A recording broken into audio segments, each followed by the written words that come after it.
Bienvenidos y bienvenidas a Sendas, un podcast por y para la transición ecológica.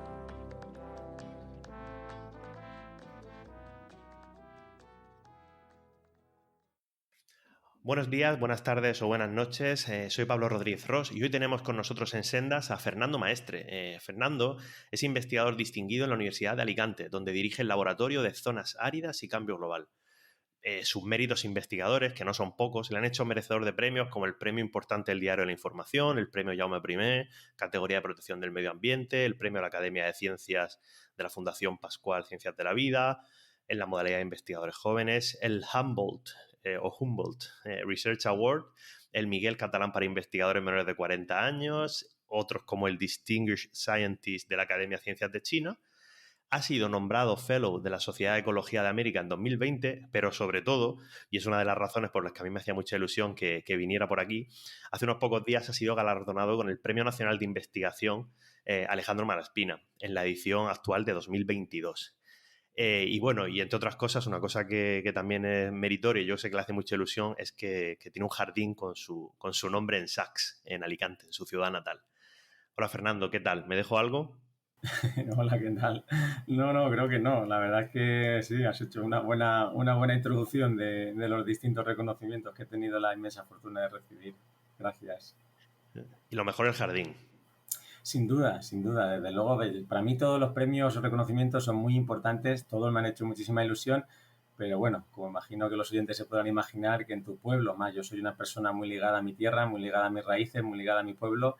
Y claro, que tu pueblo, ¿no? te honre de esta manera, ¿no? Con poner tu nombre a un jardín, pues la verdad es que es algo difícil. De hecho, todavía lo estoy asimilando, ¿no? Me ha hecho es un gesto, un reconocimiento que me ha hecho muchísima ilusión y vamos, me ha llegado al corazón, sin duda alguna. A mí me hizo mucha ilusión cuando vi que le ponían el nombre, ¿no? Al jardín, tu nombre concretamente, porque lo primero es que no es normal que se le pongan nombres de científicos a las cosas. O sea, es decir, es raro que se le pongan nombres de científicos a las calles, a los jardines, etcétera, etcétera. Pero lo más raro es que sean a científicos que están vivos. Porque sí que hay muchos científicos que ya, bueno, que a título póstumo ya les van poniendo los nombres y tal, pero un científico vivo, y no solamente vivo, sino en activo, porque tú eres muy joven y científicamente estás muy activo, oye, pues triple enhorabuena. La verdad es que eso no se ve todos los días. Sí, muchas gracias. Sí, vamos, como bien dices, por desgracia, ¿no? Porque creo que este tipo de reconocimientos deberían de ser más comunes y como bien dices también en vida, ¿no? Porque obviamente cuando estos reconocimientos se dan a personas que ya han fallecido, ellos no lo disfrutan su familia, sus descendientes, pero yo no. Entonces, oye, es algo muy especial que debería ser más frecuente y que también honra, ¿no? En este caso, pues a mi pueblo y a la corporación municipal, liderada por su alcaldesa, Laura Esteban, y por el concejal Pep Antolín, que fue quien tuvo la idea y de quien surgió la iniciativa, que rápidamente fue secundada por el resto de concejales del ayuntamiento y concejalos del ayuntamiento. Y nada, la verdad es que sí, como he dicho antes, pues algo muy especial y muy emotivo y muy importante para mí, claro. Totalmente. Y ya para empezar nuestra conversación, como decía al principio, tú diriges el Laboratorio de Zonas Áridas y Cambio Global y me gustaría que contases brevemente o no tan brevemente como a ti te parezca, qué investigaciones llevas a cabo en estas cuestiones o en cuestiones como la desertificación, que ya veremos que es un eje que vertebrará nuestra conversación. Pues como bien indica el nombre de nuestro laboratorio, de nuestro grupo de investigación, nosotros nos dedicamos a estudiar la ecología de las zonas áridas de nuestro planeta y cómo están respondiendo frente a los distintos motores de cambio ambiental global. De este cambio que está ocurriendo en nuestro mundo, en el que estamos inmersos, y entre estos motores, pues el más conocido y también es el que más estudiamos nosotros, pues es el cambio climático. Entonces, bajo este paraguas, pues hacemos muchas cosas, porque estudiamos, por ejemplo, cómo los cambios en la aridez, ¿no? Que es una característica climática muy importante de los ecosistemas, afectan a su biodiversidad, afectan a distintos niveles. Trabajamos con microorganismos, trabajamos con plantas, estamos empezando a trabajar, por ejemplo, trabajamos también mucho con organismos que forman parte de líquenes y murgos y otros microorganismos que forman parte de esta costra biológica del suelo, que es muy importante en los ecosistemas áridos. También estamos empezando a trabajar con mamíferos y, por ejemplo, hemos dedicado mucho esfuerzo a comprender, a estudiar la biodiversidad de estos sistemas, sobre todo la biodiversidad del suelo, que ha estado muy poco conocida y estamos ahora empezando a descubrirla mejor. Y también hemos prestado muchísimos esfuerzos a comprender cuál es el papel que juega esta biodiversidad en estos ecosistemas. Es decir, cómo el tener más o menos especies, el que tengas especies con unas características u otras, afecta a procesos ecosistémicos muy importantes, como por ejemplo la capacidad que tienen los suelos de fijar carbono o la productividad de la vegetación, que a su vez determinan servicios ecosistémicos muy importantes, ¿no? Como la regulación del clima o la capacidad que tienen los ecosistemas áridos de producir, por ejemplo, forraje para el ganado o combustible o leña para las personas.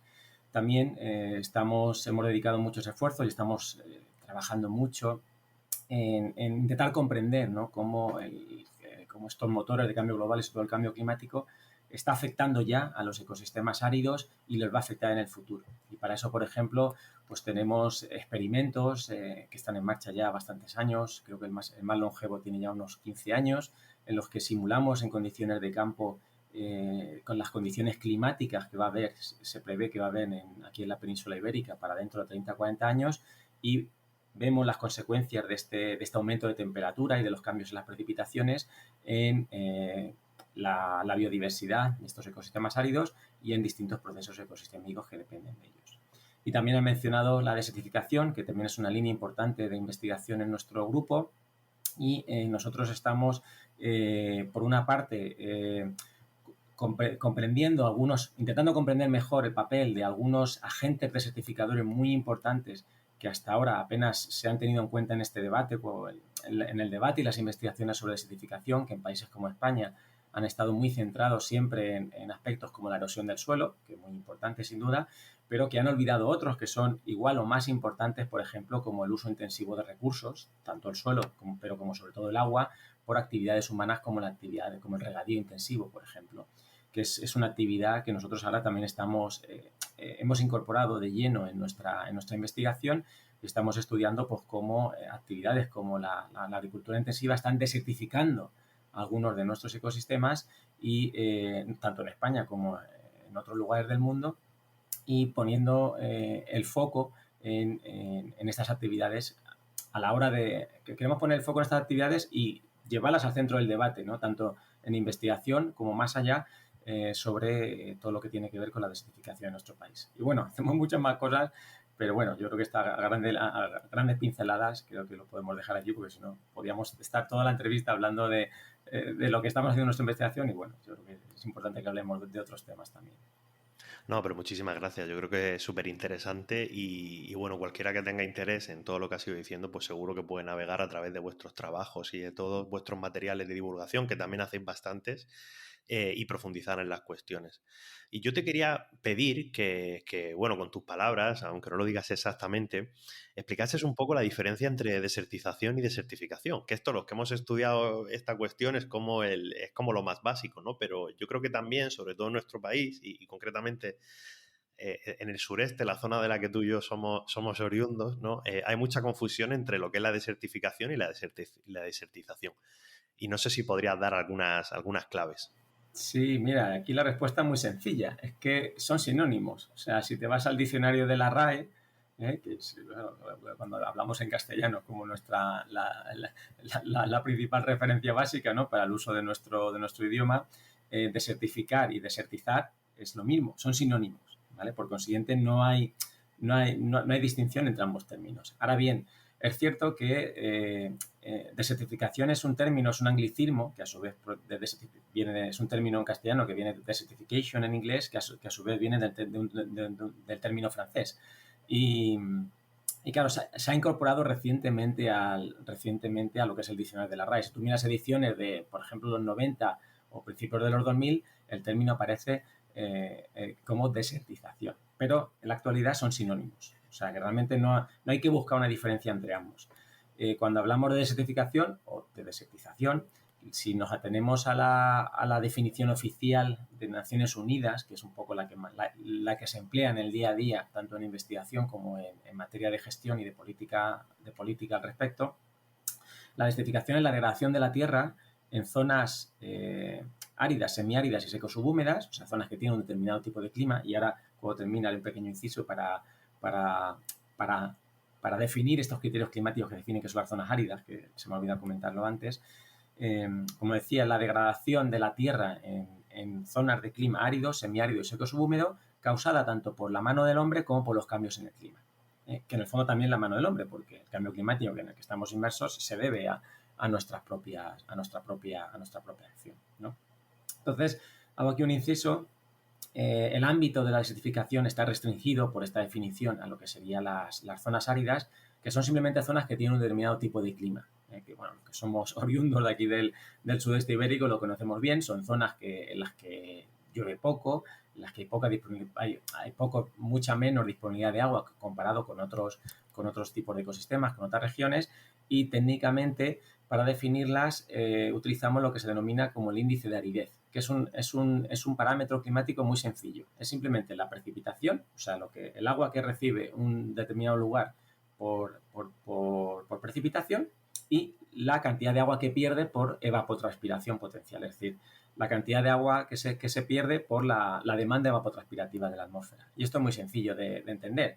O sea, nosotros aquí en Alicante sacamos un vaso de agua en verano en la calle, lo ponemos a pleno sol y se va a evaporar ese agua, se va a convertir en vapor de agua mucho más rápido que si el mismo vaso de agua lo sacamos en invierno, por ejemplo, ¿no? Porque la demanda evapotranspirativa en verano es mucho mayor que en invierno. Y del mismo modo, si ese vaso de agua lo sacamos en Alicante en la misma época del año y lo sacamos en Berlín, se va a evaporar mucho antes en Alicante que en Berlín. Y además en Alicante llueve menos que en Berlín, por consiguiente el nivel de aridez es mayor. Conforme aumenta la evapotranspiración respecto a la precipitación, aumenta la aridez. Y dentro de las zonas áridas tenemos como cuatro grandes grupos. Lo que serían las seco-subhúmedas, que son las menos áridas dentro de las zonas áridas. Para que el oyente, ponerlo en contexto, un ejemplo, Castellón o Guadalajara, aquí en España. Lo que sería zonas semiáridas, Alicante o Murcia. Lo que sería zonas áridas, ahí ya tenemos que irnos ya un poco más al sur, por ejemplo, Marrakech. Y las zonas hiperáridas, pues estaríamos hablando del desierto del Gobi, el desierto del Sáhara, Atacama en Chile, ya los lugares como más, donde menos llueve del planeta, ¿no? Los lugares más áridos. Es interesante también hacer una puntualización cuando hablamos de desertificación, y es que la definición oficial de Naciones Unidas excluye las zonas hiperáridas, con el argumento de que, porque claro, cuando hablamos de desertificación, lo que estamos hablando es de la capacidad de un territorio árido, ¿no? de por una parte, mantener su biodiversidad, porque se ha degradado la biodiversidad, la vida que de manera natural debería albergar, como también la pérdida de la capacidad del territorio de proveernos con bienes y servicios, con oportunidades económicas que nosotros necesitamos para nuestra propia subsistencia. Entonces, tradicionalmente se ha pensado que las zonas hiperáridas no se pueden desertificar porque hay muy poca gente viviendo allí y realmente no hay mucha actividad económica, lo cual no es cierto. O sea, lo cual no es cierto, y de hecho algunos de nuestros trabajos han puesto de manifiesto que nosotros somos capaces de desertificar incluso las zonas hiperáridas, somos capaces de desertificar los desiertos. Pero bueno, no me quiero un poco ir por las ramas, y volviendo un poco a la cuestión inicial, pues eso, en castellano desertización y desertificación son sinónimos, y de hecho si nos vamos a la definición de la RAE, pues es como convertir en desierto tierras que son fértiles, o sea, es decir, lugares que son productivos, ¿no? Y yo creo que esta es una definición bastante gráfica. A mí personalmente no me gusta del todo porque, claro, el problema es que los desiertos tienen una connotación muy negativa desde el punto de vista social, ¿no? Siempre los hemos asociado a lugares como que no valen, ¿no? Lugares muy inhóspitos, carentes de vida, que no valen para nada, ¿no? Y nada más lejos de la realidad. Los desiertos son ecosistemas naturales que son muy importantes a escala global, que mantienen una biodiversidad única que solo se encuentra en esos lugares, y que mantienen una cantidad de población que no es desdeñable. Lo único que, obviamente, en un desierto no se vive de la misma manera que se vive en otros lugares que tienen más recursos. Claro. No, es súper interesante además porque cuando pensamos en un desierto, y aquí hablo ya por mí mismo, ¿no? Yo de pequeño, cuando me decían desierto, la palabra desierto, no te imaginas lo que científicamente o lo que técnicamente podríamos considerar un desierto, ¿no? Yo lo que me imaginaba siempre eran un mar infinito de dunas, ¿vale? Montañas de arena, y eso para mí era un desierto. Claro, yo en lo personal, tengo un hermano, mi hermano es saharaui y entonces mi hermano va todos los años o cada 2 años va para allá, para el Sáhara. Y claro, a mí mi hermano de pequeño me iba enseñando fotos de lo que era el desierto allí y yo ya decía, bueno, es que esto ya es otra cosa, porque vale, sí, a ver, bosques no hay, pero hay matorrales. No tiene por qué haber dunas, hay vida, muchos reptiles, hay incluso mamíferos, como pueden ser los conejos, etcétera. Pero para la mayoría de la gente, yo creo que cuando tú le hablas, usas el término desierto, aparte de la connotación negativa que tú comentas que es cierta, yo creo que intuitivamente ellos imaginan un mar de dunas, que es algo totalmente alejado de la realidad terminológica que es un desierto, ¿no? Y siguiendo con nuestra conversación, al principio hace un poco comentabas que estáis trabajando, ¿no?, en investigar también el papel que tiene la agricultura intensiva en la desertificación en zonas del sureste o en otras zonas de la península ibérica o en otras zonas del planeta, ¿no? Esto es ciertamente interesante porque la agricultura de monocultivos intensivos es una práctica agrícola que contribuye a la desertificación en zonas mediterráneas y según muchos estudios es incluso la más importante, dependiendo de la zona, el momento, etcétera. Claro, aquí hay una paradoja que los que trabajáis en este tema la tenéis clara, que es que a primera vista la agricultura de monocultivos intensivos de regadío presenta pues como paisajes muy verdes, lineales, ordenados, algo que a nuestra vista como seres humanos nos parece como ciertamente agradable, ¿no? Tú lo ves y dices, mira qué verde está todo, ¿no? Mira que esto antes era un desierto y ahora está súper verde, ¿no? Y genera como una disonancia cognitiva, ¿no? Que algo que en verdad está desertificando, en realidad da la sensación de que lo que está es reverdeciendo cuando no es así. Por lo tanto, genera como una falsa percepción incluso de lucha contra la desertificación. Al asociarse, bueno, pues que dicho color verde pues sería como una muestra de salud del ecosistema o la salud de sus suelos, lo cual pues origina efectivamente una falsa percepción, digámoslo así, de sostenibilidad ambiental, ¿no?, bajo mi punto de vista. La realidad es que la mayoría de estos terrenos de cultivo pues necesitan unos elevados insumos externos y precisamente no son lo más sostenibles posibles desde el punto de vista de los recursos naturales. Por no hablar de que en algunas cuencas en las que hay menos recursos hídricos, pues obviamente los impactos son más importantes. Así que te quería preguntar concretamente, porque es lo que yo creo que es un mito o algo que se repite mucho, se repite como una regla general, que es que la agricultura intensiva la agricultura de monocultivos intensivos de regadío lucha contra la desertificación. O sea, ¿podemos decir que dicha práctica agrícola lucha contra la desertificación o no? Pues sin duda alguna no. De hecho, esto es una falacia, que es un mantra, ¿no?, que se repite mucho por parte de, pues eso, de los intereses que hay detrás de la agricultura intensiva de regadío. Y ahora veremos, y ahora voy a intentar explicar por qué eso no es así. O sea, bueno, en primer lugar, antes de ponerme con esta explicación, yo creo que es importante, tú has mencionado algo muy, muy importante, ¿no?, esta disonancia cognitiva, que a mí me gusta mucho este término, ¿no? Claro, nosotros nos encanta lo verde, nos encantan los árboles, ¿no? Lo verde nos transmite, como cuando hablamos de naturaleza, si tú le preguntas a cualquier vecino de aquí de Alicante o de mi pueblo, la inmensa mayoría le habla de naturaleza, la primera imagen que le va a venir no son los parajes naturales que tenemos aquí alrededor, van a ser la selva tropical, los prados de suizos con un montón de florecitas, de colores, y eso también eso forma parte de nuestros sesgos cognitivos, ¿no? Tenemos claramente que apreciar que nuestra vegetación en las zonas áridas no es fundamentalmente verde, es fundamentalmente marrón. Entonces, claro, si para empezar no apreciamos nuestra vegetación natural como valiosa, pues es muy fácil que caigamos un poco en la trampa de estos mensajes, ¿no?, que nos mandan desde la agricultura intensiva, de que están luchando contra la desertificación cuando están haciendo todo lo contrario. ¿Y por qué es una falacia afirmar que la agricultura intensiva lucha contra la desertificación? Por varios motivos. En primer lugar, porque tú has mencionado, es un tipo de agricultura muy intensiva en el uso de recursos, sobre todo agua, pero también fertilizantes, y otros pesticidas, plaguicidas y otros productos para poder mantener estas tasas de cultivo tan intensas. Claro, por una parte, este consumo de agua está haciendo, claro, ¿de dónde sale el agua? Estamos hablando que las zonas áridas no tienen agua, entonces este agua viene en lugares como el nuestro, aquí en Alicante, Murcia y Almería, viene o de los acuíferos, o de la desalación, o del trasvase Tajo Segura, u otros trasvases, por ejemplo, como el Júcar Vinalopó. La desalación cada vez está cobrando y necesariamente va a cobrar cada vez más importancia, pero hasta ahora tradicionalmente ha sido ha sido el agua ha venido fundamentalmente de los acuíferos y del trasvase en menor medida. Pero el trasvase, como sobre todo en los últimos años, la última década, no es muy fiable porque la cabecera del Tajo está muy seca, tiene serios problemas los pantanos están a niveles muy bajos, pues tradicionalmente se utilizan los acuíferos, que son, por así decirlo, los recursos que tenemos aquí in situ. Entonces, claro, una de las principales consecuencias de este uso intensivo de los acuíferos, el campo de Cartagena es un caso particular, luego lo podemos discutir, es que los acuíferos están vaciando, ¿vale? Entonces, claro, al vaciarse estos acuíferos, estamos eliminando, para empezar, aquellos ecosistemas acuáticos terrestres que dependían de que el acuífero rebosara, ¿no? Y que el agua saliente pues alimentara fuentes, alimentara manantiales, alimentara pequeños oasis. Aquí, que también pequeñas lagunas que los tenemos.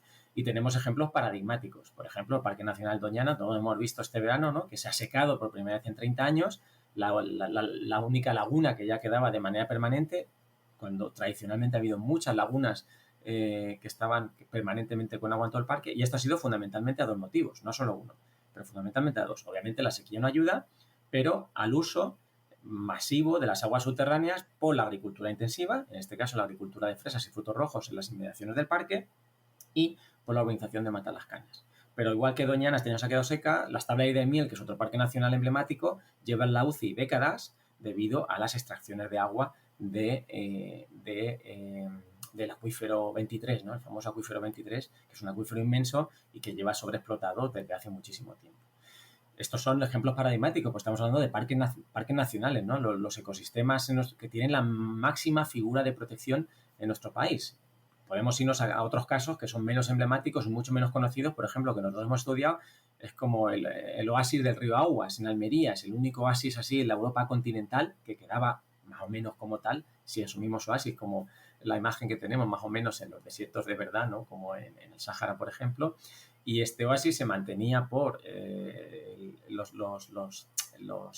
manantial que surtía al río Aguas, que se está secando debido a que los acuíferos que alimentan ese manantial están bajando debido a la puesta en marcha en cultivo en intensivo y superintensivo del olivo, que es un árbol tradicional de secano. Entonces, para empezar, este es un primer motivo por el cual la agricultura intensiva desertifica, porque está haciendo desaparecer ecosistemas que son únicos, además que son muy escasos en las zonas áridas, como son ecosistemas lacustres, ¿vale? Y con ellos desaparece toda la biodiversidad y todos los servicios, los bienes y servicios que nos prestan asociados a estos ecosistemas. Esto es un ejemplo. Otro ejemplo muy importante de otro factor que hace que, voy a intentar ejemplificarlo también, cuando nos dice que la agricultura intensiva lucha contra el regadío, muchas veces se defiende, no, es que previene la erosión del suelo. Mentira. Lucha contra la desertificación, no contra el regadío. Sí, es que has dicho, perdón. Perdón, gracias por la aclaración. Por si acaso, yo te he entendido, digo, pero bueno, por si acaso, para que la gente... Has hecho bien en aclararlo. Claro, porque se nos dice de que las zonas áridas pierden mucho suelo, ¿no? Y con la agricultura y la vegetación, ¿no? que se planta en los cultivos intensivos, se lucha contra la erosión y por ende se lucha contra la desertificación. Mentira. O sea, la vegetación natural de zonas áridas se ha visto que tiene pérdidas de suelo muy pequeñas, entre 0,1 y 1 toneladas por hectárea y año. Son pérdidas de suelo, en algunos casos son nimias, o sea, inexistentes. En otros casos, obviamente, más pendientes, pues también las hay, por supuesto. Pero son infinitamente menores que las pérdidas de suelo que hay en las zonas agrícolas. Y, de hecho, no hay más que ver en nuestro territorio, ¿no? De cuando viene una lluvia torrencial, no hay más que darse una vuelta por un campo de almendros, un campo de olivos pelado y ver cómo las cárcavas que se forman, cómo los regueros de agua vienen cargados de sedimentos de los ecosistemas agrarios, agrícolas, tal como se vienen cultivando. No hay que olvidar que la agricultura intensiva lo que hace es elimina toda la vegetación existente para plantar el cultivo que se vaya a introducir, mantiene las líneas entre las plantas cultivadas libres de todo tipo de vegetación, con lo cual están expuestas a la acción erosiva de la lluvia, y estos cultivos no frenan la erosión del suelo y la desertificación. Al revés, la fomentan. Sobre todo cuando a veces se instalan en pendientes, o si nos vamos, por ejemplo, a Jaén, que vemos estos olivares en montaña muchas veces a favor de pendiente, cuando hay lluvias torrenciales, vamos, eso es una autopista para la pérdida de suelo. En el caso de Jaén, obviamente, estos olivares no es intensivo, pero eso es por ejemplificar cómo determinadas prácticas agrarias, determinadas formas de cultivar, y entre ellas la de la agricultura intensiva, no previenen la pérdida del suelo, sino que además la fomentan. Y luego, por último, bueno, dos cosas más. Dicen, no, es que los cultivos fijan carbono y luchan Vale, a ver, ahí vamos a hablar, depende de qué cultivos. Obviamente, estás cultivando frutales y esos frutales los vas a mantener durante décadas, pues obviamente, pues sí, los árboles van creciendo y van poco a poco incorporando carbono al suelo. Pero si hablamos de lechugas, y termino aquí, claro, no estás incorporando nada de carbono al suelo, al revés, lo estás esquilmando. Pues claro, tú la lechuga la plantas, que además le tienes que añadir un montón de abono para que crezca y luego la cortas, luego roturas y vuelves a plantar. Con lo cual, no solo no estás acumulando carbono, sino que estás perdiendo carbono, emitiendo carbono en la atmósfera. Perdona, Pablo. No, sí, es que justo era lo que te iba a preguntar ahora, por eso te quería intervenir, porque claro, se suele aludir a que no solamente la agricultura de monocultivos intensivos lucha contra la desertificación, sino que también lucha contra el cambio climático. O sea, como lucha contra la desertificación, pero también tiene potencial para luchar contra el cambio climático. Claro, se utiliza efectivamente, como tú dices, como argumento prioritario, pues que los vegetales hacen la fotosíntesis. Entonces, como hacen la fotosíntesis, pues capturan carbono. Y entonces se asume, incluso, y aquí podríamos debatir mucho porque se asume que son sumideros de carbono. O sea, es decir, un sumidero de carbono, yo que he hecho un doctorado en biogeoquímica del carbono, un sumidero de carbono, hombre, sobra decir que es cuando se acumula el carbono a largo plazo. O sea, si yo el carbono lo acumulo en un momento, por ejemplo, una lechuga, y luego la lechuga me la como, pues el carbono que se ha acumulado se ha liberado, ¿vale? Entonces, claro, esto es una cosa que incluso digo que habría que debatir porque hay muchas disciplinas científicas, y no quiero señalar, pero por ejemplo desde la ingeniería agronómica, en los cuales se ha comprado totalmente este mantra y se sigue difundiendo que una planta haga la fotosíntesis es automáticamente un sumidero de carbono, ¿no? Y como bien dices, sí que es cierto que determinados árboles, sobre todo determinados cultivos, sobre todo los leñosos, sí que es cierto que en algunas condiciones sí que, bueno, pues sí que ayudan a fijar carbono, pues porque también lo fijan en el suelo, etcétera, etcétera, pero no podemos a decir que porque un vegetal haga la fotosíntesis es automáticamente un sumidero de carbono y por lo tanto ayuda a mitigar el cambio climático, ¿no? Y por no hablar, obviamente, de los insumos y, claro, etcétera, etcétera, que sumarían a las emisiones de CO2. Así que mi pregunta, que ya parcialmente la he respondido, es si podemos decir que la agricultura de monocultivos intensivos mitiga el cambio climático o no. Pues, a ver, no. O sea, si tengo que darte una respuesta general es que no. Obviamente, determinado tipo de agricultura, es que claro, hay que diferenciar. O sea, por ejemplo, si no es lo mismo hablar de agricultura regenerativa, por ejemplo, en cultivos leñosos que mantiene cubiertas verdes y con una aplicación de insumos mínima o inexistente, esa agricultura sí que ayuda a luchar contra la desertificación, sí que ayuda a luchar contra el cambio climático. Porque por una parte está protegiendo el suelo, lo está regenerando y además está fijando carbono. Pero claro, la agricultura intensiva, que es muy intensiva, valga la redundancia, en el uso de insumos, de fertilizantes, de tractores, de plaguicidas, que además para producir los plaguicidas, para producir los fertilizantes sobre todo, estos productos tienen una huella de carbono muy, muy, muy grande, no luchan contra el cambio climático, al revés, lo incrementan, porque si hacemos obviamente habría que hacer los números, ¿no? Pero si hacemos un balance de carbono, va a salir negativo seguro. Una lechuga, ¿qué carbono va a incorporar al suelo? No incorpora ninguno, porque tú lo estás arrancando y te lo estás comiendo ese carbono. Y además, es más, cuando roturas el suelo para plantar la siguiente tanda de lechugas, el poco carbono que haya acumulado se respira, o sea, se pierde todavía más a la atmósfera. Y claro, y un aspecto muy importante también que antes no me ha dado tiempo a mencionar, se me ha pasado, tenía que decirlo, pero al final me he puesto a hablar de otras cosas, es que la agricultura intensiva, tal como la venimos practicando, está, ya no digo empobreciendo, sino que está dejando a los suelos sin vida. O sea, los deja sin nutrientes. O sea, es como si estuviésemos exprimiendo el suelo como un limón, de modo que al final es un suelo prácticamente que está casi muerto. O sea, que no tiene capacidad ya. Entonces, cuando una zona muchas veces sometida a agricultura intensiva se abandona, o sea, lo que viene es un desierto. ¿Por qué? Porque el suelo está tan maltratado que es muy difícil, está muchas veces tan contaminado, tan lleno de nitratos, o sea, tan salinizado por el riego, lleno de plásticos, o sea, realmente eso es un ejemplo de desierto en nuestra latitud. Muchas veces la gente de certificación, no, son las dunas que nos comen. No, eso de las dunas que nos comen pasó en Guardamar hace 100 años y ya está. O sea, no nos engañemos. O sea, la imagen que tenemos que poner de certificación es esa. Y es ahí el foco donde tenemos que ponerlo porque, o sea, no solo no es una agricultura que luche contra el cambio climático, que luche contra la desertificación, sino que al revés, lo fomenta y lo acelera, por así decirlo. No, científicamente está además claro desde hace ya muchos años. Yo cuando estudiaba la carrera, yo acabé la carrera hace unos 9, 10 años ya incluso durante la carrera, ya hace 9, 10 años, esto estaba bastante claro, ¿no? Pero en el imaginario colectivo, pues sigue sin estar lo suficientemente claro. Y a mí me gusta mucho la imagen esta que has puesto, que yo te he visto ya comentarla alguna vez y en algunos de los números especiales que habéis hecho para la revista Métode, que yo me lo he leído, luego si quieres lo recomendamos. Habláis de que precisamente lo que más se parece a la desertificación es a un desierto, mejor dicho, en nuestras latitudes o en nuestro territorio, es cuando se abandona una explotación de agricultura intensiva, ¿no? Y eso, yo por ejemplo, que mi familia es del campo de Cartagena, de hecho mi padre nació y creció en una casa de campo que está en el campo de Cartagena, como en mitad del campo de Cartagena, es decir, hay una ermita y una casa y ahí crecieron. Y claro, esa casa hasta que yo era adolescente la seguían teniendo. Yo iba allí, ¿no?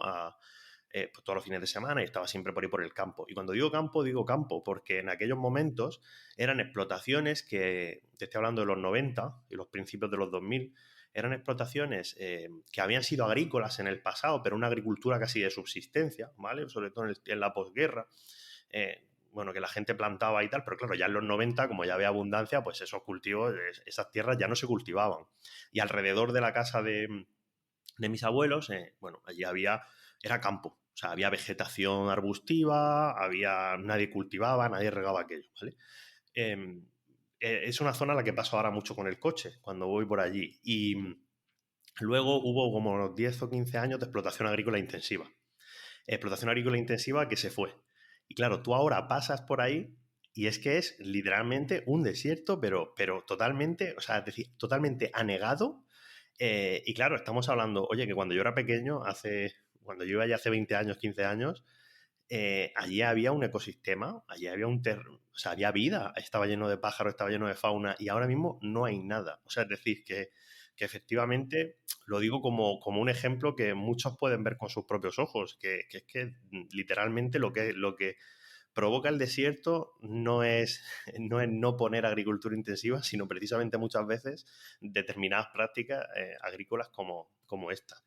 Y ligando un poco con los otros dos temas anteriores, pues hemos hablado de si produce o no desertificación, si lucha o no contra el cambio climático. Hay un aspecto muy interesante, otra falacia, otro mito, que es la falacia de la sostenibilidad. Esta palabra que algunos, bueno, para algunos no sé, es un poco una palabra maldita, ¿vale? Porque una palabra que se ha tergiversado mucho, ¿no? Pero yo voy a hacer como tú has hecho antes con desertificación y me voy a ir a la RAE, ¿vale? Y cuando uno se va a la RAE, la sostenibilidad se define de la manera siguiente, ¿vale? Dice, especialmente en ecología y economía, la sostenibilidad es aquello que se puede mantener durante un largo tiempo sin agotar los recursos o causar grave daño al medio ambiente. Claro, cuando se habla de que, por ejemplo, la agricultura intensiva de monocultivos es sostenible, claro, a mí me parece que no es que no esté de acuerdo con el término científico de sostenibilidad, sino que tampoco está de acuerdo con la RAE, porque tenemos ejemplos a patadas, ¿no? De esta definición, pues se puede inferir una premisa bastante clara. Por ejemplo, ¿no? Que un recurso se aplique de manera precisa y eficiente no garantiza que sea una práctica sostenible. Esto es una cosa que a mucha gente no la entiende, ¿no? De hecho, una falacia, puesto que la eficiencia, la eficacia y la efectividad en el uso de un recurso, en todo caso, pueden ser un camino para lograr la sostenibilidad, pero no la garantizan de ninguna manera. O sea, tú puedes ser muy eficiente, eficaz y efectivo en el uso de los insumos a un cultivo y eso no tiene por qué ser sostenible, o sea, no es garantía de ello. Es decir, que no podemos asumir que si un recurso se usa de manera eficiente, pues esto lo convierte automáticamente en una práctica sostenible y más en un contexto ambiental como el que estamos hablando, ¿no? De regiones áridas o semiáridas, ¿vale? Donde hay, por ejemplo, este estrés hídrico, ¿no? Bueno, ya podríamos disertar también acerca de que la sostenibilidad de la actividad humana no es un objetivo es un objetivo o un estado. O sea, es decir, es como un sitio al que quieres llegar y sobre todo que cuando llegas lo puedes mantener en el tiempo. No es una técnica, un conjunto de ellas, ¿no? Las técnicas no son sostenibles. Las técnicas son pues herramientas que a lo mejor te ayudan a lograr ese estado y a mantenerlo, pero no te lo garantizan, como decía antes. Es decir, hay una cosa que parece antiintuitiva, que es que tú puedes utilizar las mejores técnicas posibles y que el sistema sea insostenible. Y ya, bueno, podríamos entrar en otras cuestiones sobre si legal y sostenible son sinónimos, ¿no? Porque hay prácticas que son totalmente legales y no por eso son sostenibles. Y luego hay cosas paradójicas como que hay prácticas que a lo mejor pueden ser ilegales y pueden ser sostenibles, porque la sostenibilidad ambiental no es independiente de la normativa, ¿vale? Y yo te quería preguntar si nos puedes contar algo acerca de la sostenibilidad en el uso de los recursos y de los insumos, ¿no? Como se suele decir, en este tipo de prácticas agrícolas. Pues sí, vamos, la verdad es que has tocado un tema muy, muy importante, ¿eh? Y vamos, yo creo que lo has explicado muy bien, porque aquí tenemos otra falacia, ¿no? Otra falacia de este tipo de agricultura que nos están vendiendo continuamente la moto, ¿no? Con perdón de la expresión, como decimos aquí en mi pueblo, de que no, es el camino, ¿no? El camino es la eficiencia, ¿no? El hacer los regadíos con goteo, la monitorización, la digitalización, los drones, todo esto. Muy bien, vale, esto está muy bien. Saber si yo, por ejemplo, tengo una explotación agraria que riego a manta y la paso a regadío y con eso me ahorro un 35, un 40% del agua, un 50% del agua y ese agua la guardo, fantástico. Entonces sí que estoy haciendo mi actividad más sostenible.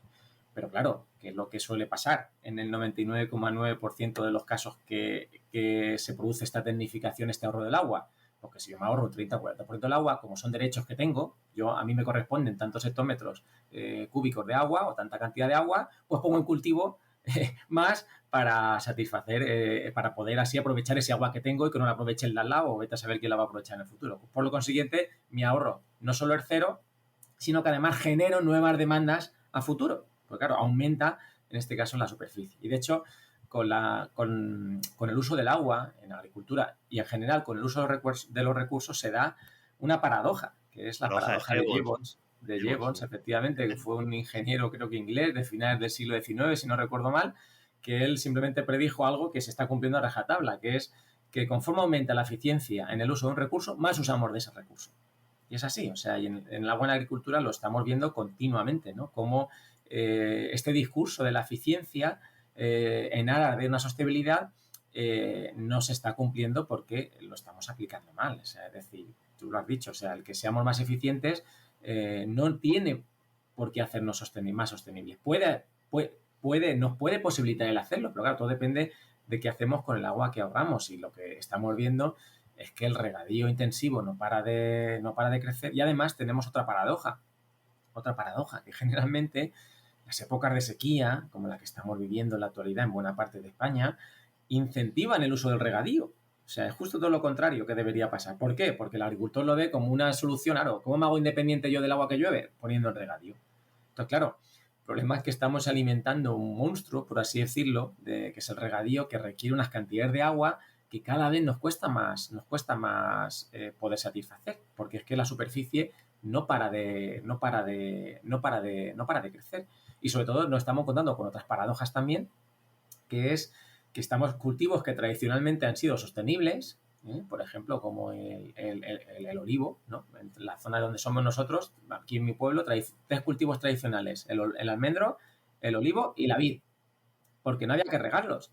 Pero claro, cultivos tradicionales como sostenibles de manera natural, como el olivo, los estamos haciendo sostenibles al ponerlos en regadío. O sea, había un boom en los últimos 10 años, los últimos 15, 20, ha habido un verdadero boom de poner el olivo en regadío y además no solo, primero ponerlos en regadío y luego reconvertir las plantaciones a lo que se llama cultivo en superintensivo. O sea, que son con variedades de olivo muy productivas, con un elevado grado de mecanización, con una gran cantidad de insumos que, claro, de la noche a la mañana hemos pasado de un cultivo muy sostenible a un cultivo totalmente insostenible. Y por desgracia, la tendencia que venimos llevando en las últimas décadas con la agricultura intensiva es a que sea una actividad cada vez más insostenible. O sea, y yo, vamos, también muchas veces se me ponen un poco los pelos de punta, me llevo la mano a la cabeza cuando veo, pues eso, afirmaciones de este tipo, ¿no? De que como cuando escuchas a determinados grupos de presión en el campo de Cartagena decir que es la agricultura más sostenible de Europa,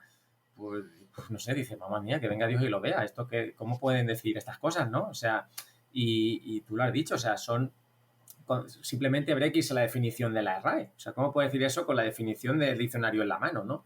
Entonces, eso, tenemos aquí muchas veces mucha tergiversación, ¿no? De conceptos, del lenguaje y de eso, pues, de estas ideas preconcebidas, como las que hemos mencionado antes, de que la imagen del desierto es la duna que avanza cuando debería de ser la foto del invernadero o, como tú bien has dicho, lo que viene después. Y con el uso del agua igual, tenemos el mantra de que somos muy eficientes, somos muy sostenibles, cuando por desgracia es todo lo contrario. De hecho, algunos de estos lobbies de presión, que sin dar nombres, ¿no? Se dice el pecado, pero no el pecador. Bueno, podríamos darlo, pero da igual. Por ejemplo, uno de sus eslóganes más famosos, en el caso del campo de Cartagena, es que, por ejemplo, sin trasvase, desierto y paro.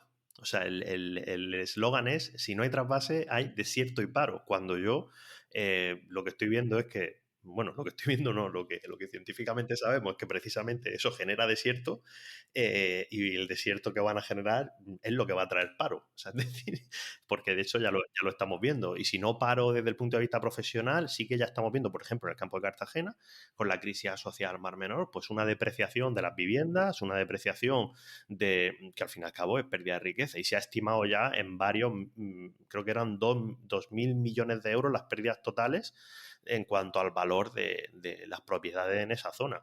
O sea que al final lo que trae desierto y paro, científicamente, pues la evidencia lo que nos dice es que es precisamente lo contrario, ¿no? Y ligando con esto, ¿qué podría hacerse para mejorar el uso de los recursos en este tipo de prácticas agrícolas, ¿no? Hay gente que dice bueno, que se podrían reducir los recursos hídricos importados, bueno, como estaba yo comentando ahora un poco también, o, por ejemplo, utilizar otros recursos que no estén contaminados, porque hemos hablado de la sobreexplotación de los acuíferos en cuanto a que se vacían, pero, por ejemplo, en el campo de Cartagena se da el caso de que el acuífero no solamente está sobreexplotado, sino que está contaminado también de nitratos agrícolas, ¿no? Entonces no sé si tú pues podrías dar algunas propuestas.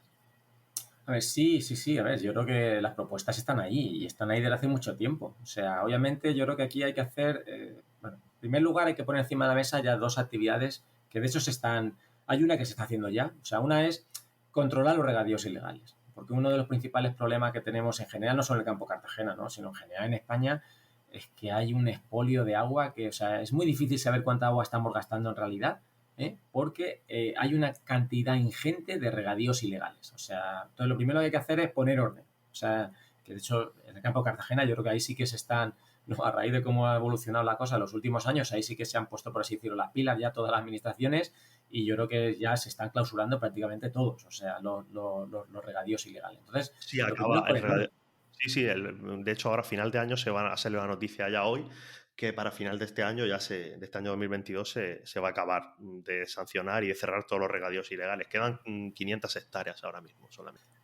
Pues entonces, a diferencia de lo que está ocurriendo en el campo de Cartagena, en otros lugares de España, por ejemplo, como en Andalucía, estamos yendo por el lado justo contrario. O sea, con la ley que de momento afortunadamente no ha salido y espero que no salga, el gobierno autonómico planteaba amnistiar a los regantes ilegales, lo cual es un verdadero sinsentido. Primero, porque va contra la ley, o sea, este tipo de amnistía no solo hace un flaco favor al medio ambiente en general, sino que hace un flaco favor a la agricultura también, porque estás perjudicando y muy mucho a los agricultores legales, a los que se han ceñido estrictamente a la legalidad, a la cantidad de agua que tenían disponible para poder realizar su actividad.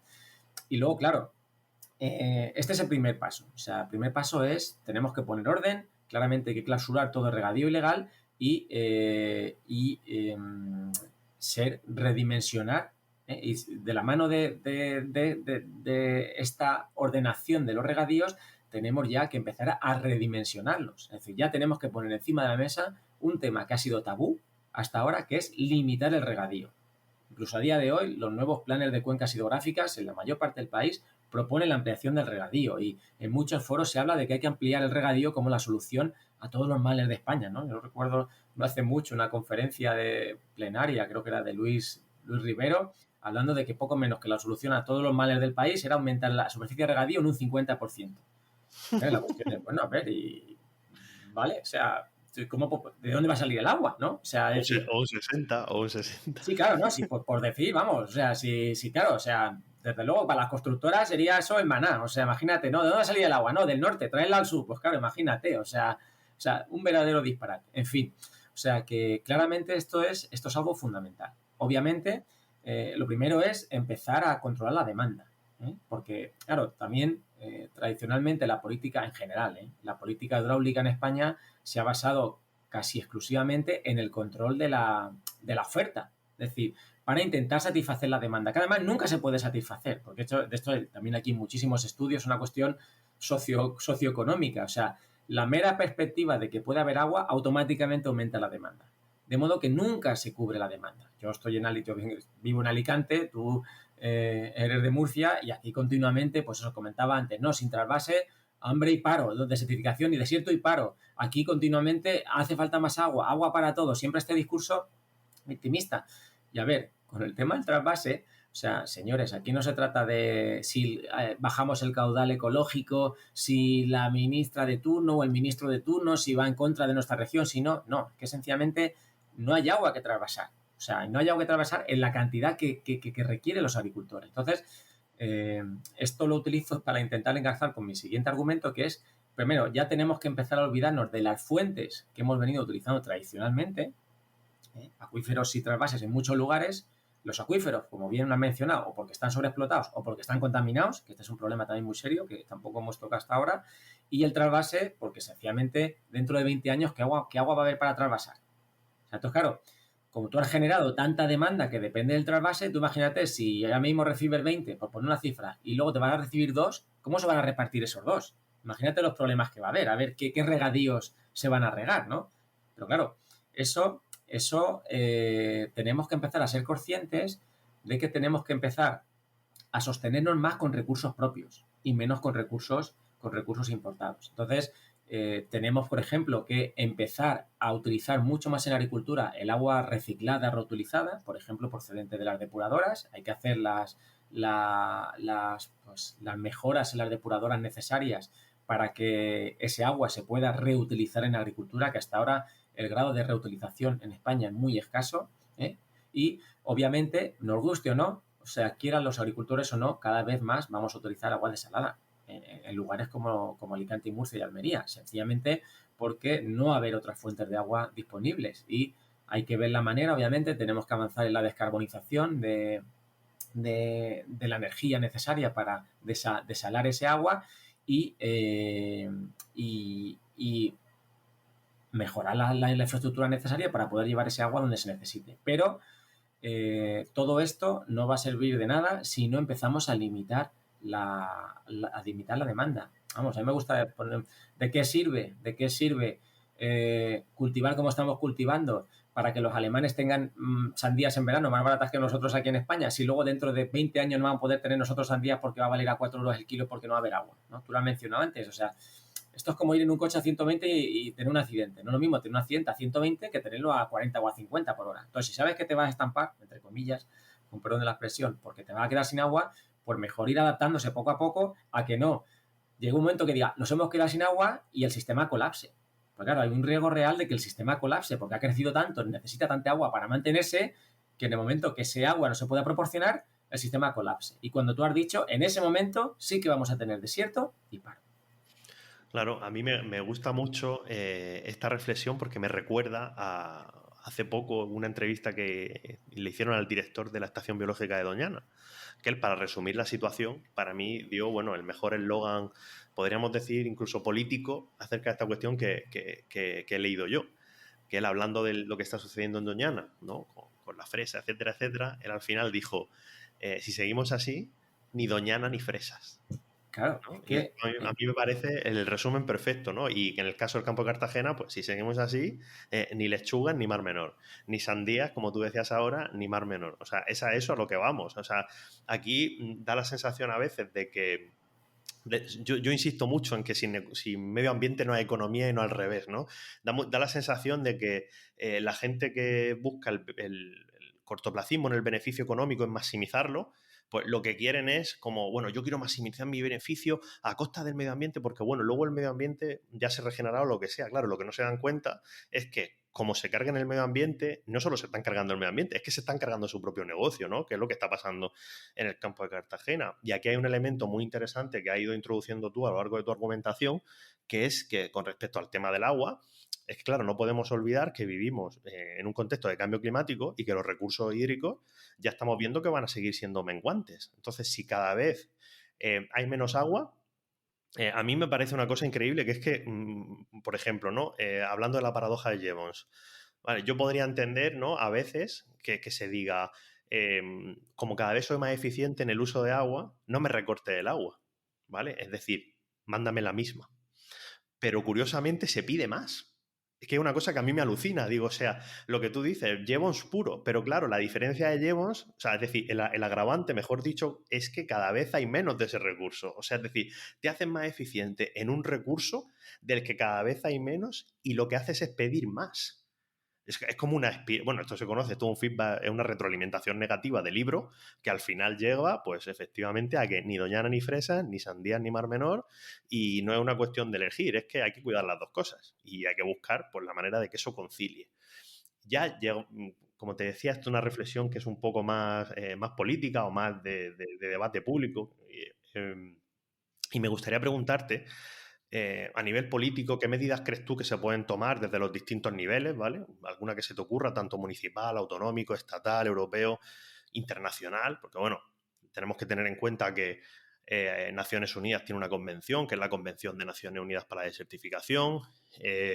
Ahora se va a aprobar la estrategia, o se ha aprobado ya la Estrategia Nacional de Desertificación por parte del Ministerio para la Transición Ecológica, que además la dirigió Víctor Castillo, que es un investigador del CEBAS, y yo tuve oportunidad de revisar el documento y de echarle un cable en algunas cuestiones. Y bueno, este tipo de cosas que ya se hacen, ya se están moviendo, pues no sé si tú crees que se podrían tomar otras medidas o algunas se podrían mejorar o lo que se te ocurra. Pues vamos, yo simplemente creo que habría que aplicarlas. O sea, de hecho, ya, como bien han mencionado, que se acaba de aprobar, ¿no?, el pasado verano la Estrategia Nacional de Lucha contra la Desertificación, que es un documento marco que a mí personalmente me parece que está muy bien. O sea, yo creo que obviamente se pueden hacer algunas cosas de una manera, se pueden añadir algunas cosas más, se pueden pulir algunas otras cosas, pero para mí, simplemente, si ese documento, o sea, ahora, cuando se desarrolle, o sea, se pone en la práctica de verdad, o sea, se avanzaría muchísimo en la lucha contra la desertificación. De hecho, los miembros ya los teníamos, ya tenemos un plan de acción de lucha contra la desertificación del año 2008. Pero claro, se ha quedado en papel mojado. Si todas estas reglamentaciones, estas leyes, o sea, luego no se implementan en la práctica, o sea, lo que al final son papel mojado. Entonces, yo creo que lo que hay que hacer, o sea, más que empezar a debatir si esta medida sí, esta medida no, vamos a ponerlas en marcha. O sea, es decir, esta nueva estrategia, implementarla, llevarla a la práctica y, obviamente, aquí el Gobierno Nacional tiene que ir de la mano de las comunidades autónomas, que son las que tienen las competencias, ¿no?, en agricultura y en materia ambiental, y también de la mano de los ayuntamientos, claro que sí, para poder implementarlas. O sea, y también tenemos que ir de la mano de la agricultura. Tenemos que ir de la mano, o sea, porque hasta ahora el medio ambiente y la agricultura han sido como mundos contrapuestos, que nos hemos mirado siempre de espaldas, o sea, y lo que tenemos que darnos es la mano. Tú mismo lo has mencionado, no hay medio ambiente sin economía, pues aquí igual, no hay medio ambiente, no hay agricultura sin medio ambiente. O sea, y al revés, el medio ambiente, la agricultura al final es una actividad clave que influencia el medio ambiente. Y a mí algo por ejemplo, la Estrategia Nacional de Lucha contra la Desertificación propone la creación de un atlas de desertificación de España, que a día de hoy no lo tenemos. O sea, no hay trabajo actualizado que nos diga qué zonas están desertificadas a día de hoy, qué zonas están desertificando y qué zonas son las potencialmente desertificables en el futuro, lo cual es fundamental para poder actuar sobre el territorio en esas zonas.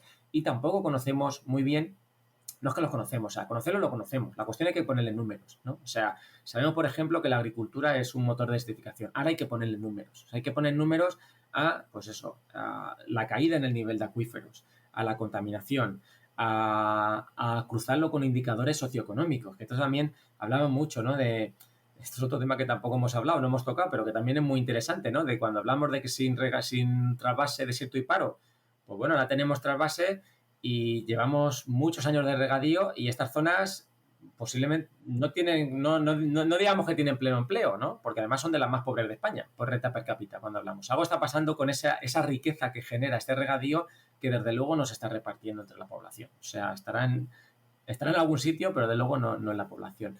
Entonces, yo creo que lo que es muy importante es que estos planes se implementen en la práctica y que vayamos de la mano de la agricultura. O sea, porque no nos podemos ver como enemigos irreconciliables, al revés. O sea, tenemos que vernos como aliados necesarios para, por una parte, poder conservar los recursos naturales en el mejor estado posible y hacer que la agricultura sea una actividad, si no sostenible, que es realmente difícil como lo estamos practicando, sí lo menos insostenible posible. A mí muchas veces me acusan de ir en contra de la agricultura, en absoluto. O sea, yo para nada. La agricultura es un motor económico, es un motor de empleo, es fundamental para nosotros porque al fin y al cabo no nos alimentamos del aire.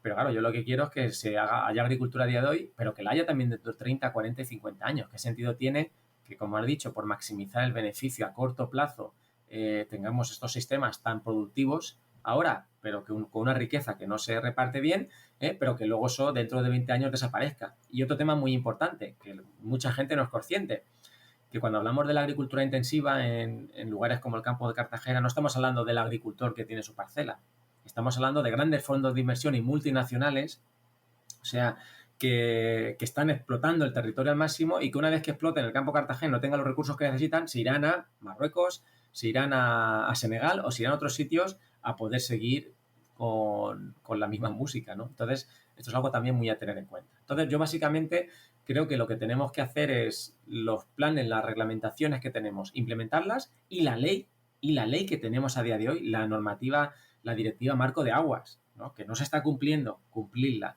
La normativa de residuos, que no se está cumpliendo, cumplirla. La normativa ahora está en vías de elaboración una normativa europea de suelos, que va a ser también muy importante, porque hasta ahora hemos mencionado, ¿no?, que estas prácticas esquilman de vida a los ecosistemas, esquilman de vida al suelo. El suelo tradicionalmente se ha visto como un mero soporte para crecer las plantas. Si tenías nutrientes daba igual porque se los añadía. Si tenías agua o no, daba igual porque yo se la añadía. Era como un mero sustrato, ¿no? Cuando al revés, sin suelo no hay vida y sin suelo no hay agricultura. Entonces, vamos, yo sé que no he sido muy preciso en la respuesta a esta pregunta, que me he ido un poco por las ramas, pero es que creo que básicamente no tenemos que hacer mucho más de lo que ya hay, sino simplemente desarrollar el cuerpo legislativo que tenemos y aplicar la ley y la normativa. O sea, eso es lo que tenemos que hacer. Ya solo haciendo eso vamos a avanzar muchísimo en la lucha contra la desertificación y a la vez en la lucha contra el cambio climático. Porque cuando hablamos de zonas áridas, desertificación y cambio climático van de la mano, y lo que hagas para luchar, mitigar los efectos de uno de estos problemas va a ser beneficioso para luchar, mitigar los efectos negativos del otro. Sí, yo coincido plenamente con lo que dices y con la cuestión central, que es que a veces, o por no decir demasiadas veces, no se aplica la ley que ya hay.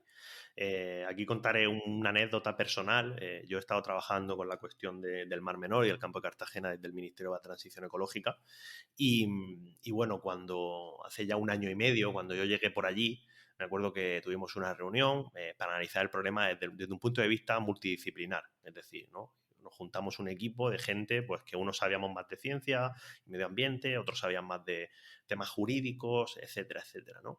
Y me acuerdo de una compañera, que es una gran jurista, que no daré su nombre, pero una gran jurista, que ella llegó y dijo exactamente lo mismo que has dicho tú. Ella llegó a la reunión y dijo: el problema del Mar Menor, el problema del campo de Cartagena, es un caso flagrante de no cumplir la normativa que existe. O sea, es decir, no hace falta seguramente normativa nueva, pero hay un caso flagrante de que hay una serie de leyes de protección y de figuras de protección que simplemente no se están aplicando, ¿no? Y ella se cogió las diferentes normativas y fue artículo a artículo evaluando qué se estaba haciendo. Y claro, había algunas normas que ella llegó a la conclusión de que, por ejemplo, había la ley de protección y recuperación del Mar Menor, que es una ley autonómica que se aprobó a principios de 2020, ya hace 2 años y medio, y ella llegó a la conclusión de que es que prácticamente el 80%, 90% de la ley todavía no estaba aplicándose. Y a fecha de hoy, ya te digo yo que tampoco, ¿no? Entonces, esta es una reflexión que a mí no me parece que te haya sido por las ramas, me parece muy importante porque muchas veces como ciudadanos tendemos a pensar, bueno, pues que se haga una ley para esto, pero es que muchas veces ya la hay. y es una cosa tremenda, ¿no? Ya la hay, lo que a lo mejor no se aplica y a lo mejor el régimen sancionador y la justicia pues no van todo lo rápido que deberían de ir para ir sancionando estas cuestiones, ¿no? Porque luego van pasando los años y van imputando a gente por cosas en estas cuestiones de hace 10, 12 años, ¿no? Y eso a mí me parece una reflexión muy, muy, muy, muy importante. Este verano en el Mar Menor lo hemos visto como, por ejemplo, se organizó un macrobotellón, una fiesta en barcos, en pleno Mar Menor, delante de una isla, que es una zona que tiene, creo que la isla del Ciervo, y tiene como 5 o 6 figuras de protección. Entonces, claro, si la isla tiene 5 o 6 figuras de protección ambiental, hay una ley del Mar Menor, entre otras cosas es CEPA, zona para protección de aves, y aún así estás organizando una fiesta, un concierto con altavoces, claro, el problema ¿cuál es? ¿Que hace falta otra ley? ¿Hace falta?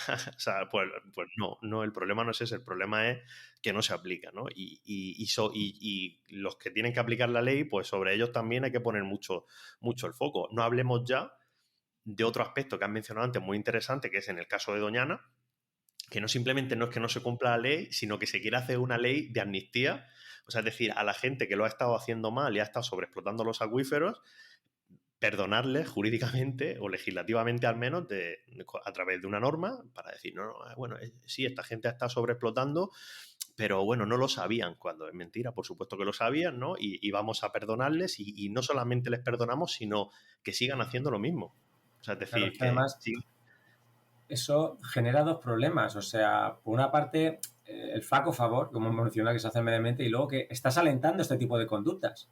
Porque dice, claro, a ver, yo tiro por aquí, por aquí, porque si me pillan, una de dos, o me amnistian, o pues cuando esto quiera ir a juzgado, me quieran condenar y demás, igual yo ya no estoy haciendo esto y que me busquen, ¿no? Eso, como si de mi pueblo, que me busquen. O sea, y es muy problemático, o sea, y además tú lo has dicho, o sea, tenemos una normativa ambiental en España que es muy buena, o sea, vamos, yo diría que es de las mejores de Europa desde el poco conocimiento que tengo. O sea, yo creo que aquí los juristas han hecho un trabajo fantástico, los distintos gobiernos yo creo que han hecho un trabajo muy bueno, aquí también obviamente impulsados por las directivas europeas, que claramente han supuesto una revolución, ¿no? en materia jurídica, en la lucha contra la protección del medio ambiente en general, pero claro, muchas veces eso, el debate se despista, que si las competencias, que si vamos a hacer una nueva ley, que si vamos a desarrollar esto, que si hace falta un informe para lo otro. No, señores, o sea, que ya tenemos el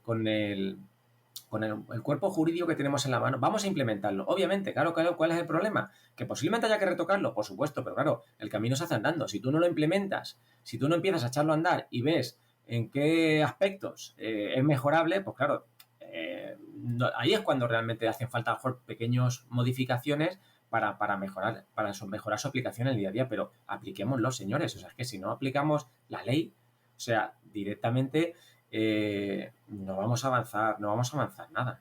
O sea, que ahí vamos, es de cajón. O sea, yo me alegro que te parezca bien, pues yo de ahí estoy muy de acuerdo. O sea, que claramente tenemos que apostar más por hacer cumplir la ley, por sancionar como dicta la ley a todas estas, en este caso, pues regadíos ilegales y conductas que son ilegales, porque es que tradicionalmente en España sale muy barato esquilmar nuestros recursos, sale muy barato destruir nuestro medio ambiente. Entonces, claro, nos estamos pegando un tiro en el pie y eso no puede salir gratis, ¿no? Y no puede salir tan barato como tradicionalmente ha venido saliendo. claro, no, yo no puedo estar más de acuerdo porque, de hecho, yo he vivido estas cuestiones desde el ámbito científico y desde el ámbito de la administración, desde un punto de vista profesional, ¿no? Y claro, a mí una cosa que me da mucha rabia, me enfada bastante, es cuando os sitúan a los científicos, ¿no? Cuando muchas veces se dice, por ejemplo, hay un problema, ¿no? Y dice, bueno, preguntémosle a los científicos a ver qué harían ellos. No, pero si es que hubo a una serie de científicos a los que ya se les preguntó hace 10 años, se hizo una norma y la norma esta no se está aplicando. Entonces, ¿qué pasa? Que otra vez hay que preguntarle a los científicos para que digan lo mismo 10 años después y entonces que se haga otra norma que tampoco se va a aplicar, ¿no? Y yo creo que muchas veces la ciencia es un comodín que utilizan grupos políticos, grupos de presión o quien sea, ¿no? Como el comodín de, bueno, a ver qué dicen los que saben, ¿no? Y dices, bueno, pero es que mucha gente de la sociedad no lo sabe, pero, por ejemplo, aquí hemos comentado un caso que es el de la Estrategia Nacional de Certificación, que se ha hecho a nivel estatal. La Estrategia Nacional de Certificación que ha hecho el Ministerio la ha hecho un científico experto en desertificación del Consejo Superior de Investigaciones Científicas, que viene de trabajar casi una década en Naciones Unidas, en la Convención de Naciones Unidas para la Desertificación. Una estrategia en la que me consta que ha consultado a un montón más de expertos en la cuestión. Es decir, es que muchas veces las propias normas las han hecho los expertos, las han hecho los científicos. Entonces, ¿a quién quieres consultarle si ya las han hecho ellos, no? No las ha hecho un político de turno ahí encerrado en un despacho sin hablar con nadie. No, las leyes y las normas, y esto por dejarlo claro, también incluyen un proceso de consulta, un proceso de diálogo con todos los agentes involucrados. Y no digo que las normas que salgan sean un consenso de todos esos diálogos, de todo ese proceso de trabajo conjunto, pero sí que pueden entenderse como un acuerdo de mínimos, como un proceso que ha tenido una parte muy importante de escucha y por lo tanto no se pueden despreciar así como así y dar a entender que eso no lo han hecho los expertos, ¿no? La Estrategia Nacional de Certificación la ha hecho un científico experto en desertificación. Entonces, no sé qué más hay que hacer que no sea aplicarlo y ponerlo en marcha, como tú dices. Y ya para acabar, Fernando, que bueno, podríamos estar así hablando un montón de tiempo y podríamos hablar de la gobernanza, podríamos haber hablado también del papel que tiene que jugar, por ejemplo, la sociedad en esta toma de decisiones a nivel participativo, pero bueno, eso lo dejamos para otro momento. Otro día. Me gustaría preguntarte, bueno, más que preguntarte, pedirte que hicieras alguna recomendación de algún libro, algún evento, algo relacionado con lo que hayamos hablado hoy, lo que a ti te apetezca. Yo recomendaré un libro que me he estado leyendo hace poco, que se llama La muerte de los bosques, de Francisco Lloret, que es un investigador del CREAF, que no va de desertificación en sí, pero sí que me gustó mucho porque la parte inicial del libro habla mucho del estrés hídrico, de lo que es la aridez y de cómo el estrés hídrico y la aridez pues es uno de los factores por los que muchas veces desaparecen los bosques sin acción humana directa, por decirlo de alguna manera, ¿no? Hay bosques que simplemente desaparecen porque las condiciones de aridez van cambiando y muchos árboles, pues en algunos sitios del planeta, van mermando simplemente por eso. Y me pareció un libro muy, muy interesante. Y nada, ¿tú qué recomiendas, Fernando? Pues mira, yo voy a recomendar también otro libro para todos los que estén interesados en la desertificación y en general las zonas áridas. Un libro muy, muy, muy cortito, muy fácil de leer, la verdad es que muy bueno el libro, que es Los desiertos y la desertificación, de Jaime Martínez Valderrama, que se publicó hace unos años por la editorial Catarata y el CSIC. Y vamos, Jaime es uno de los, bueno, uno no, yo diría que es el que más sabe de España de desertificación, o sea, junto con Víctor a lo mejor, y además es una persona que se explica muy bien. O sea, ya me gustaría a mí de mayor poder explicarme como Jaime, y ese libro es una joya para todo aquel que esté interesado en ese tema porque es muy cortito, se lee casi como una novela y explica muy bien, pues eso, la diferencia entre desiertos y desertificación y muchos de los conceptos, prácticamente todos los conceptos que hemos estado hablando durante nuestra conversación y muchos más relacionados con la desertificación, y todo aquel oyente interesado en saber más sobre este tema, le aconsejo que lo mire. Y luego también, si me permite, es una segunda recomendación para que aquellos que les gusten más los blogs o más lecturas más livianas, bueno, esta es muy liviana también, pero lecturas sobre temas concretos, yo le aconsejaría que a todo aquel interesado en zonas áridas y desertificación también, que revise el blog Árida Cutis, que es un blog que está alojado en la plataforma de investigación y ciencia, que lo llevamos entre Jaime, un servidor, y Santiago Soliveres, de aquí de Alicante, de la Universidad de Alicante también, y en el que tratamos con cierta periodicidad todo tipo de temas relacionados con la desertificación, el uso de recursos en zonas áridas, la ecología de las zonas áridas en general, y hemos venido tratando en una serie de entradas pues buena parte de los temas que hemos ido discutiendo aquí y que seguro que muchos oyentes pueden encontrar interesantes si están interesados en zonas áridas y desertificación. Pues muchísimas gracias, Fernando. Y ya lo último, bueno, que le digas a la gente dónde te pueden encontrar o dónde pueden seguir tu actividad. Pues bueno, yo estoy físicamente aquí en la Universidad de Alicante y bueno, me pueden encontrar tanto en la web. Tenemos la página web de nuestro grupo, en el cual pueden encontrar toda la información toda la información que generamos, tanto científica como en materia de divulgación, que también intentamos divulgar todo, no solo la ciencia que hacemos, sino pues eso, nuestro conocimiento y en temas sobre zonas áridas y desertificación en nuestra página web, que es maestrelab.com, y todo aquel que tenga Twitter y, bueno, pues quiera tenerme localizado, mi nombre de usuario es ftmaestre, y aquel que me quiera contactar por correo, pues también lo puede hacer fácilmente, ft.maestre@ua.es. Pues muchísimas gracias. Yo creo que ha quedado un episodio chulísimo y bueno, espero que no sea la última vez que te pasas por aquí. Pues nada, muchas gracias a ti, Pablo, y nada, cuando quieras que volvamos a hablar, estaré encantado de hacerlo. Hasta luego. Un abrazo. Otro.